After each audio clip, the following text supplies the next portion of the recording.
Good morning, students. Say your prayer. Thank you.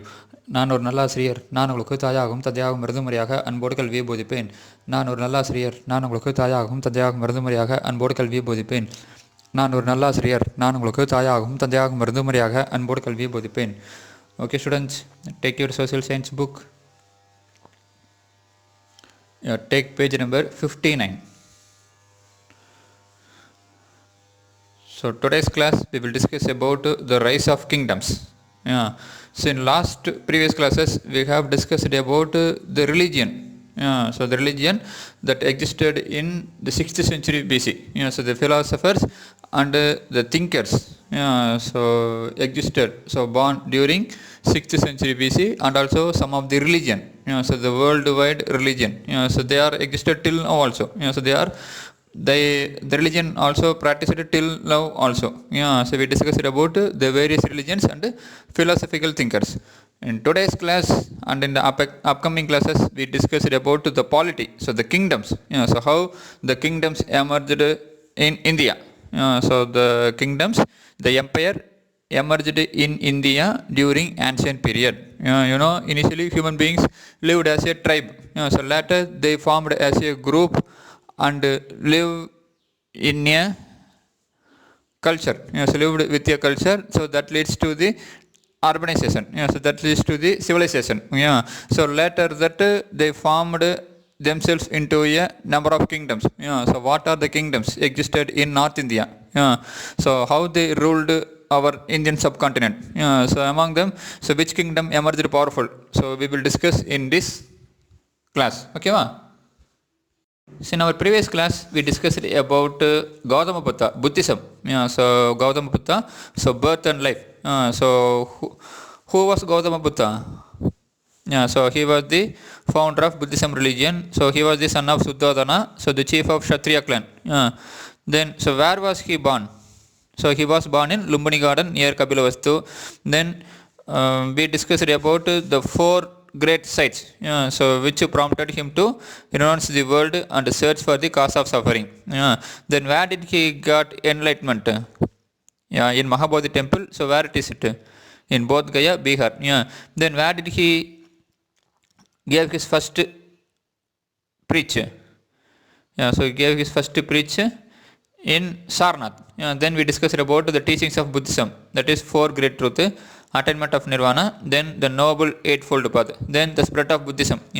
So in which countries so Buddhism so spread? Central Asia, Sri Lanka, Southeast Asia, China, Mongolia, Korea, Japan, Vietnam. Then we discussed about the split in Buddhism. So what are the two sects of Buddhism? Hinayana, then Mahayana. Then we discussed about the decline of Buddhism. So the reasons for the decline of Buddhism. So the main reason is the split in Buddhism. So Hinayana, Mahayana. So Hinayana is regional creed practiced by Buddha. But Mahayana, they worshipped Buddha as God, so which has no difference between Hinduism and Buddhism. So this led to the decline of Buddhism, and also Buddhism lost its royal patronage. So some of these factors so led to the decline of Buddhism in India. Then we discussed about the heterodox sect, that is Ajvika. They also have no faith in God. So they rejected the karma theory. So Ajvika so had a small presence in South India. So three Tamil text, Manimegalai, Neelakesi, Sivanyana Sityar, so contains the outlines of the Ajvika principles. So we have discussed these things. Especially we discussed about Buddhism. So the birth of Buddha, and also how he attained enlightenment, so how he attained knowledge, then the teachings of Buddha. Then we discussed about the spread of Buddhism, then the split in Buddhism. So as like Jainism, Buddhism also split into two. So Hinayana, Mahayana. So can you remember the split in Jainism? So the two sect, Digambara, Satyambara. Likewise, Buddhism also divided into, split into two. So Hinayana, Mahayana. So we have discussed these things in our previous class. So today we will move to the polity, so the kingdom. So the rise of kingdoms in India, especially in North India. Ganasanghas. So what do you mean by Ganasanghas? So there were two distinct forms of government at the time of Mahavira and Buddha. Yeah, so there were two different forms of government at the time of Mahavira and Buddha. Yeah. So now you know, in civics you have learned different forms of government. So monarchy, oligarchy, democracy, like that and all you have studied in civics now. Yeah. So like that during the period of Mahavira and Buddha, there are two forms of government only existed. So one is monarchical kingdom. So monarchical kingdom means the kingdom ruled by only one person. So the whole power is vested with. So the whole power is with only one person, that is the king. And another set was called as clan oligarchy or Ganasanghas. So clan oligarchy means ruled by a group of people, ruled by few people. So there were two forms of government existed during the period of Mahavira and Buddha. One is monarchical kingdom, so ruled by a single person, and oligarchical kingdom. So clan oligarchies, that means ruled by a group of people. It was also called as Ganasanghas. So these Ganasanghas provided a polity alternative to the kingdoms. So they provide a polity alternative. So alternative to the kingdoms. So Vedic rituals and the rules of Varna were not followed. So Vedic rituals and the rules of Varna were not followed in Ganasanghas. So but in the monarchical kingdom, so this kind of system so followed. So Vedic rituals. So it came after the decline of the Indus Valley civilization. So Vedic, so the Aryan civilization. So the rules of Varna were not followed in Ganasanghas. So the Ganasanghas consisted of either a single clan, a single dynasty, a single family, such as the Shakyas, Kolyas, and the Mallas, or a confederacy of clans. So confederacy means a union of groups. So union of clans, such as Bridges and Vrishnis. So a confederacy located to the Vaishali. So Vaishali was ruled by a confederacy of clans, so which includes Bridges and Vrishnis. The Ganasanghas had only two strata, so two level of division. That is the Kshatriya Rajagula, ruling families, and the Dasakarmakara, the slaves and the laborers. So if you take the Vedic kingdom, the society was divided into four sects. So four strata. So Brahmana, Kshatriya, Vaishya and Sutra.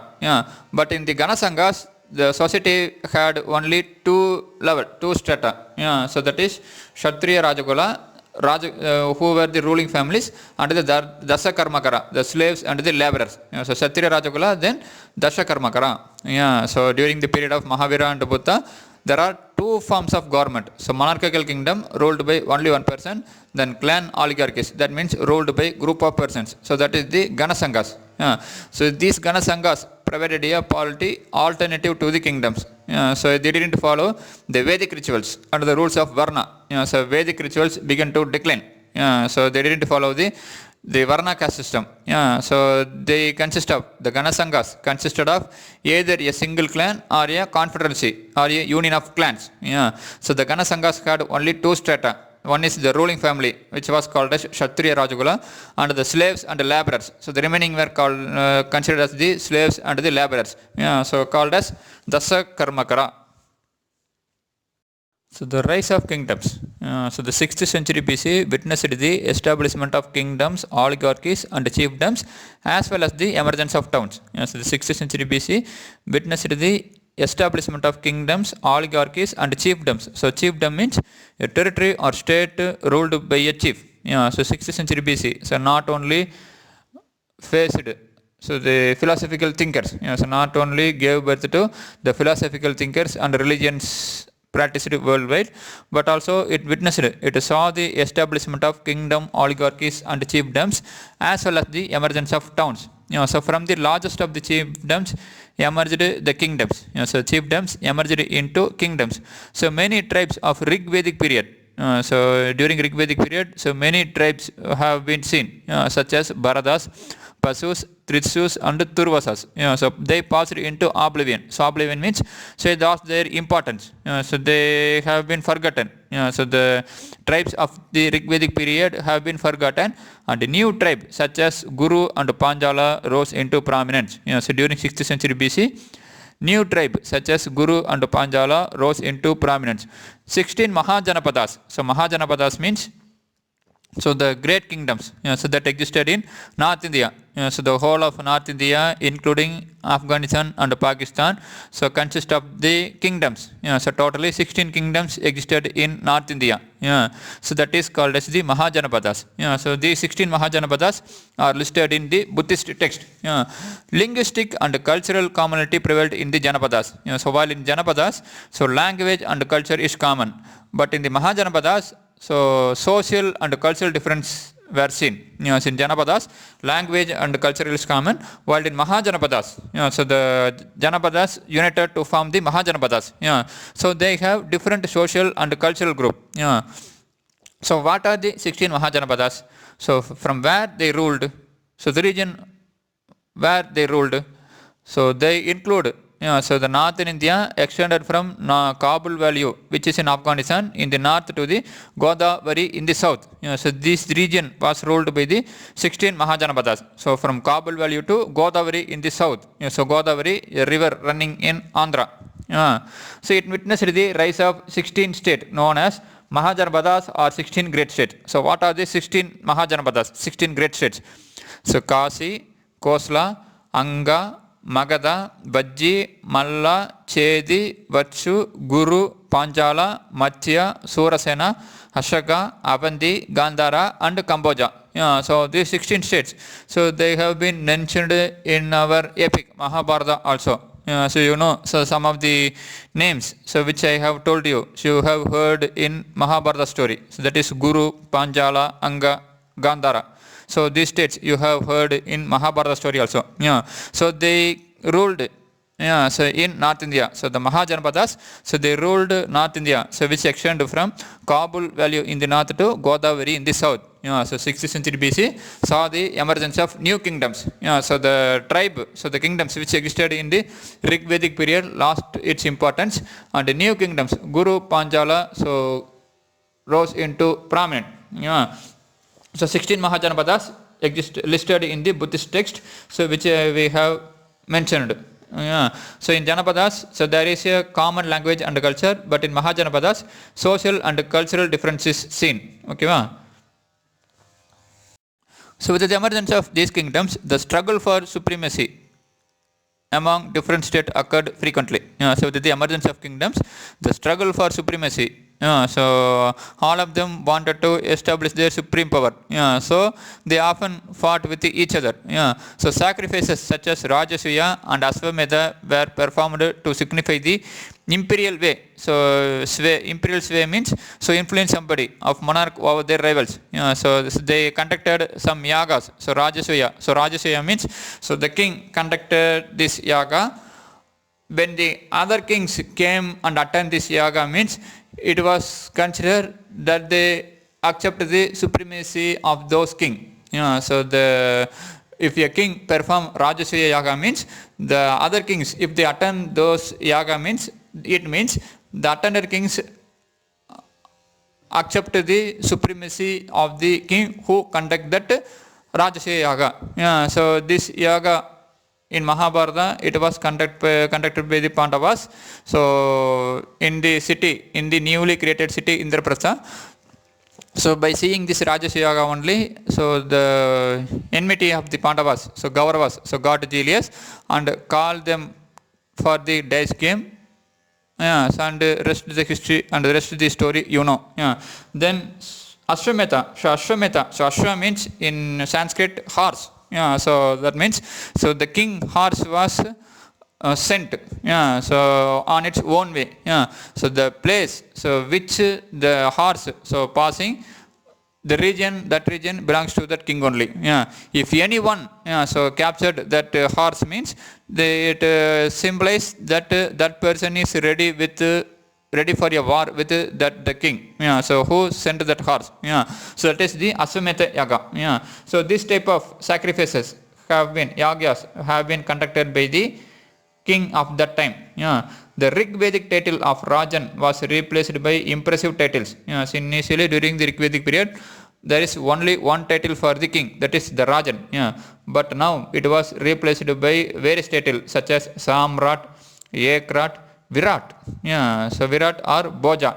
So Samrat, Ekrat, Virat. Yeah, so don't think Virat means our famous cricketer Virat Kohli. Yeah, so that was the title. So given to the famous kings. Yeah, so Samrat, Ekrat, Virat or Boja. So Samrat. Yeah, so our great Ashoka. Yeah, so also had the title of Shamrat Ashoka. Yeah, then Ekrat.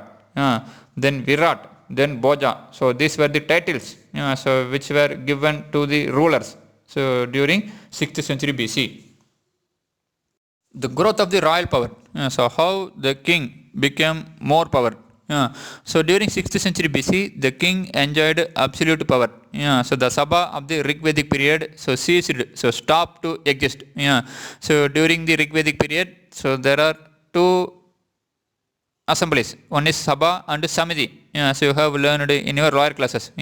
So the Sabha of the Rig Vedic period so stopped to exist. The king sought the aid and help and support of the Samiti on the matters like war, peace and fiscal policies. So fiscal means public money, so related with financial policies.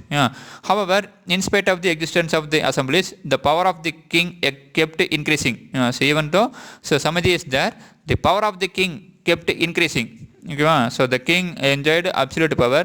The Sabha of the Rig Vedic period ceased to exist. So the king sought the aid and support of the Samiti on matters like war, peace and fiscal policies.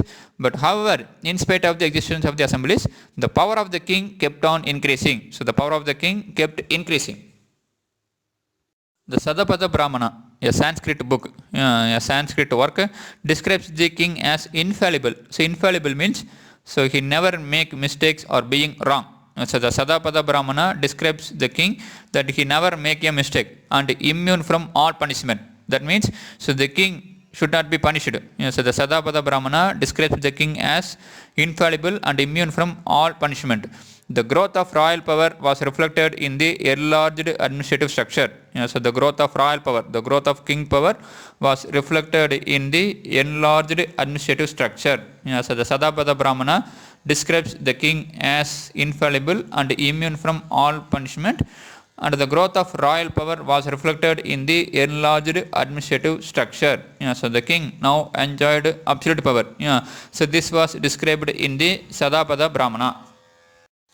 The king was now assisted by a group of officers such as Bugaduka, that is the collector of taxes, Suda, that is charioteer, that is who drive the chariot. So chariot, a vehicle pulled by horses. Then Aksharapa, that is superintendent of gambling. So gambling, bet money on result of card game, dice, etc. So the superintendent of gambling was Aksharapa.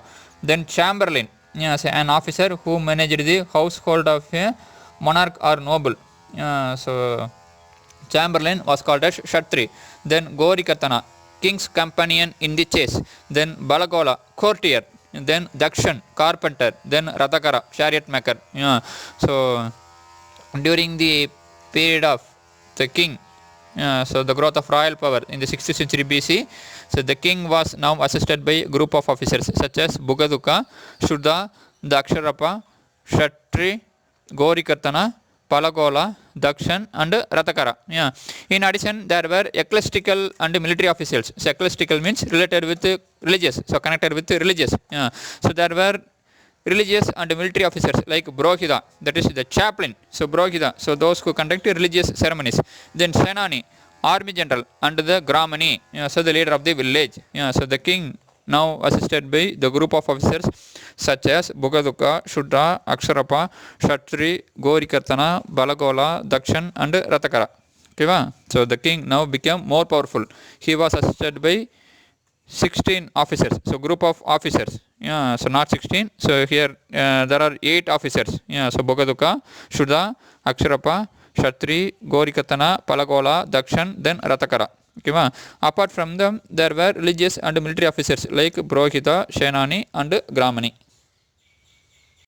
In the later Vedic period, Gramani, who acted both a civil and military officer, was the link through which the royal authority was enforced in the village. In the later Vedic period, so Gramani acted as the link so between the king and the village. So in the later Vedic period, Gramani acted both a civil and military officer, was the link through which the royal authority, the king, enforced his power in the village. The king administered justice and occasionally delegated by his judicial power to adhyakas, that is royal officers. So the king administered the justice and occasionally delegated his judicial power to adhyakas, that means royal officials. In the villages, Gramyavadin, village judge, and Sabha court decided the cases. So punishment for crime were severe. Yes, in the villages, Gramyavadin and Sabha decided the case. The punishments for crimes were severe. So the rise of the Magadha kingdom. So among the various 16 Mahajanapadas, so 4 kingdom rise into power, and among the 4, the one Magadha kingdom became powerful. So the polity followed in the kingdom was different from that of the Ganasangas. So the polity followed in kingdom was different from of Ganasangas. Kingdoms operated with centralized government. So kingdoms operated with centralized government. So political power was concentrated in ruling family, which had become a dynasty, which succession became hereditary. So now the political power was with a single ruling family, and it had become a dynasty, which succession became hereditary. So there were advisory bodies such as Parishad, that is ministers, and Sabha, advisory council. The Sabha collected the tax, that is revenue, and remitted, that is sent the money as a payment to the treasury in the capital of the kingdom. So the Sabha collected the revenue and sent it to the treasury of the capital in the kingdom, where it was redistributed for the public expenses such as maintenance of army and salary to the state officials. So the Sabha collected the revenue and sent it to the treasury in the capital, and from there it was redistributed for the public expenses. So of the kingdom mentioned in the literature of the period, Kashi, Kosala, Magadha considered more powerful. So of the kingdoms, so 16 kingdoms mentioned, Kashi, Kosala and Magadha considered to be more powerful. The only republic that rebelled these kingdoms were the British, whose capital was Vaishali. So the only republic.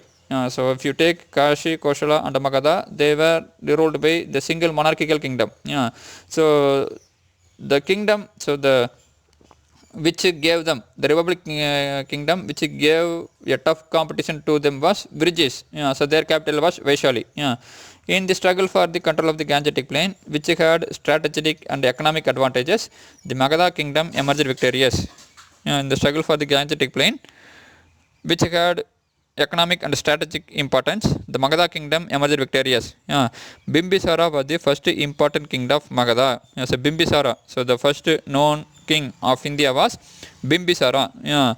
So he emerged victorious from the Magadha kingdom. So through matrimonial, that is marriage alliances with the high status Licchavi clan of Vaishali and the ruling family in Kosala, Bimbisara went on to conquer Anga, so which is in West Bengal now. So thereby gaining access to the Ganges Delta. So Anga, which is now in West Bengal. So now it is a region of Ganges Delta. So Bimbisara, through matrimonial alliances with the high status of Licchavi clan of Vaishali and the ruling family in Kosala, Bimbisara went on to conquer Anga. So thereby gaining access to the Ganges Delta. So Bimbisara, the first king, so the known king in Indian history. So Bimbisara succeeded in establishing a comprehensive structure of administration. So Bimbisara succeeded in establishing a comprehensive structure of administration. Village was the basic unit of his administrative system. So village was the basic unit of his administrative system. Apart from the villages, so called as gramas, there were field and pastures. So pasture means, so the land for grazing. So the land for grazing of cattle. So the land for grazing of the cattle. So apart from the field and pastures, as well as the wasteland and the forest. So there were, apart from the villages, there were field and pastures as well as wasteland and forest. That is, forest were called as Aranya or Ketra or Vana. Okay. Each village was brought under a Gramani. So each village was brought under a Gramani, who was responsible for collecting taxes and remitting them to the state treasury. So each village was brought under a Gramani, that is headman, who was responsible for collecting taxes and remitting them to the state treasury. Yeah.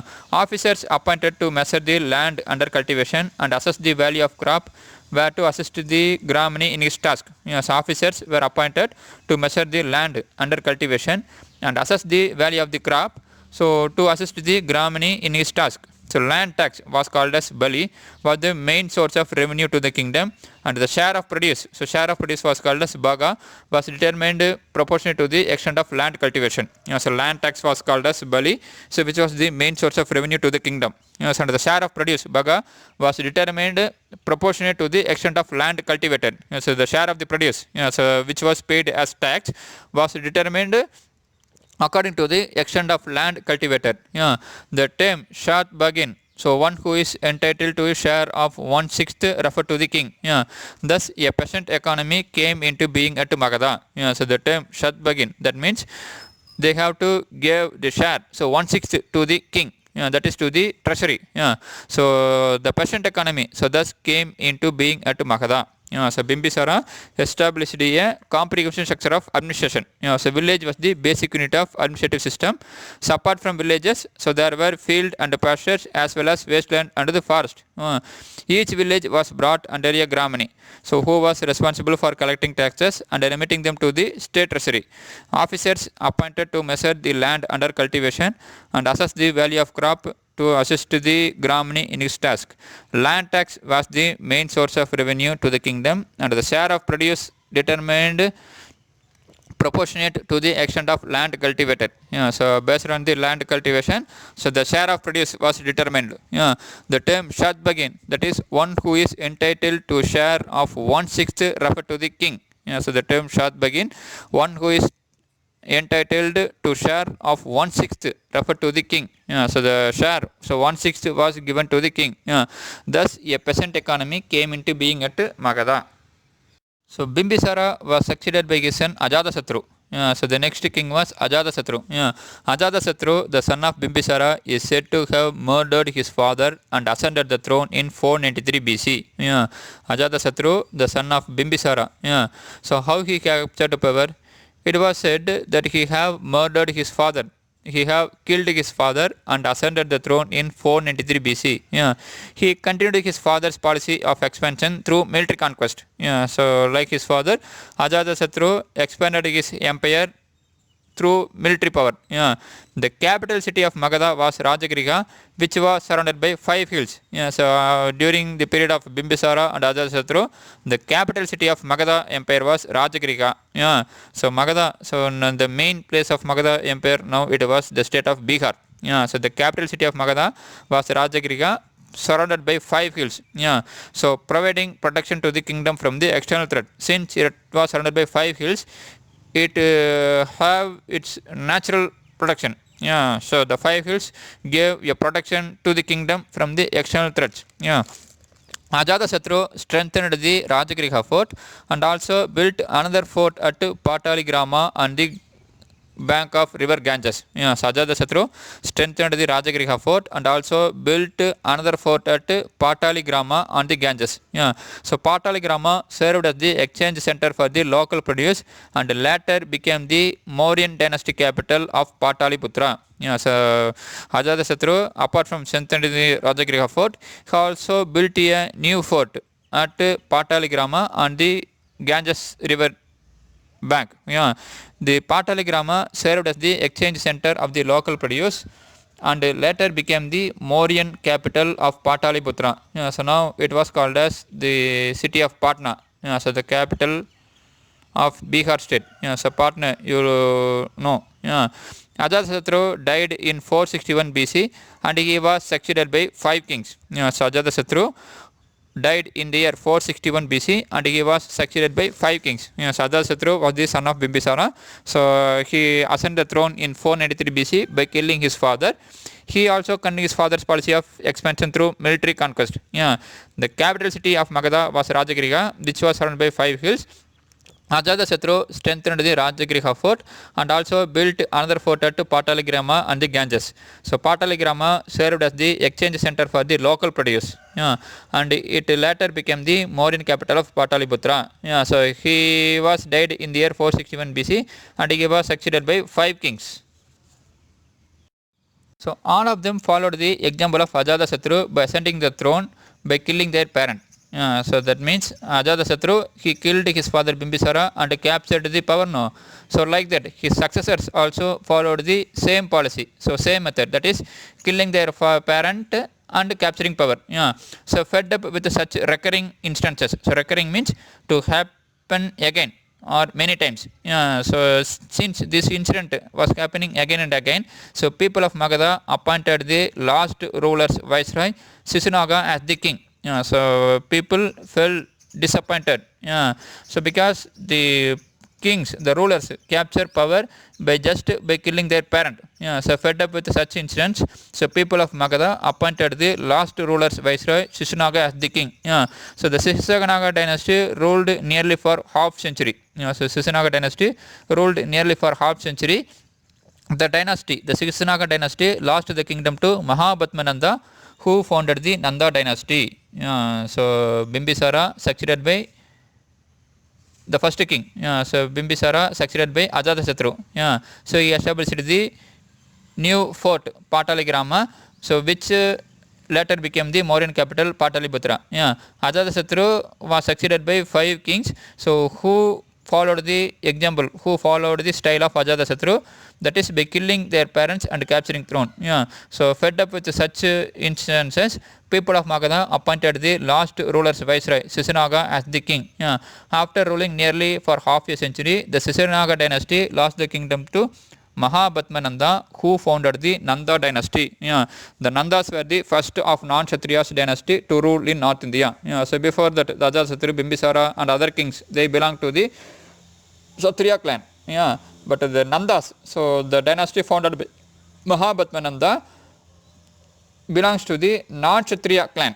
So they were the first of non-Kshatriya dynasty to rule of North India. Okay, so we have discussed about the first kings, that is Bimbisara, Ajatasattu, how they captured the power, and Ajatasattu, so how he captured power, and also how he was succeeded by 5 kings. Then the establishment of the Nanda dynasty, so Mahabhatmananda. So after defeating the Sisunaga dynasty, Sisunaga, actually he was the viceroy, representative of the king, so Magadha king, but he was appointed as the king by the people of Magadha. So the Sisunaga dynasty ruled nearly for 50 years, that is half a century.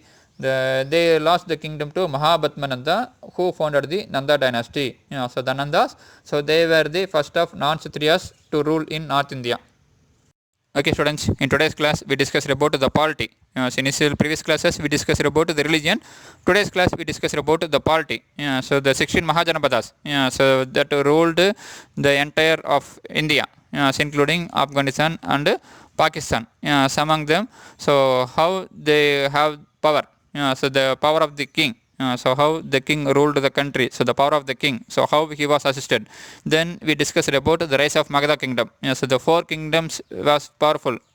So Koshi, Kasala and Magadha and the Republic, so British, so they were powerful. Among them, Magadha empire became or emerged as the powerful kingdom. So Bimbisara, we discussed about the first king of India, and he was succeeded by Ajatasattu. Then the administrative system of Bimbisara we have discussed. Then finally we discussed about the Nanda dynasty, was founded by Mahabhatmananda. So if you have any doubt in this topic, so please contact me. In tomorrow's class we will discuss about the Mauryan empire, so the well-known empire of Indian history. So we can say it as the first empire in India. So who established the Mauryan empire, so the important kings of Mauryan empire, so we will discuss in tomorrow's class. So take your book, so textbook reading. Take page number 60. Read the heading, the growth of royal power. Then homework. Take page number 65. 5th Roman letter. 3rd question. What do you know of Ajatasattu? So take page number 61.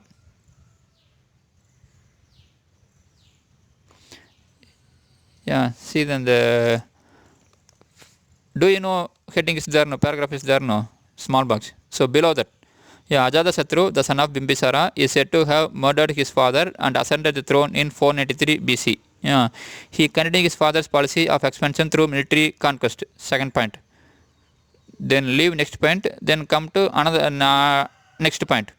Ajatasattu strengthened the Rajagriha fort and also built another fort at Pataligrama on the Ganges. So that is the answer for third question. So which is in page number 61. Answer in page number 61. Okay, so write it and read it well. So thank you. Have a nice day.